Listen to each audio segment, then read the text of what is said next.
السلام علیکم۔ کام کی ایک بات، آج 18 فروری 2026 پہلا روزہ ہے۔ اچھا لگ رہا ہے، طبیعت بہت فریش لگ رہی ہے، صبح بہت پیاری لگ رہی ہے اور ایک طبیعت میں ایک تازگی محسوس ہو رہی ہے۔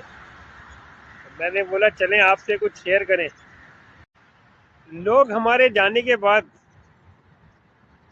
ہمیں ہماری جائیداد، بینک بیلنس، گاڑیاں، نام، شہرت، اس سے کبھی یاد نہیں کریں گے۔ ہاں، یاد کریں گے ہمارے اخلاق، محبت، نیک عمل، ان کے ساتھ جو اچھے معاملات ہم نے کیے ہیں، وہ چیزیں ایسی ہیں جو ہمیں ہمیشہ ان کے دلوں میں زندہ رکھیں گے اور ہمیں یاد کریں گے وہ۔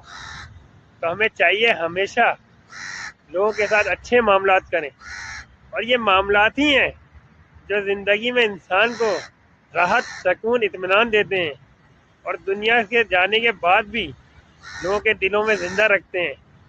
لوگ آپ کو یاد کر کے روتے ہیں، آپ کے لیے دعائیں کرتے ہیں، اور ہر اچھا عمل کسی کا دیکھتے ہیں تو ان کو آپ یاد آتے ہیں، اور یہی انسان کی اصل پہچان ہے جو کبھی نہیں مٹتی۔ تو ہمیشہ کوشش کریں اپنے معاملات اچھے سے اچھا کریں اور اپنے آپ کو فریش رکھیں۔ حقوق العباد یہ بہت امپورٹنٹ چیز ہے، یہ کسی کی کوئی دو رائے نہیں ہے۔ انسانیت کی خدمت کرنا ہی انسان کا اصل مقصد ہونا چاہیے۔ دکھ سکھ اور روزہ اسی کی ایک مثال ہے، اسی احساس کو زندہ رکھتا ہے انسانیت کے لیے۔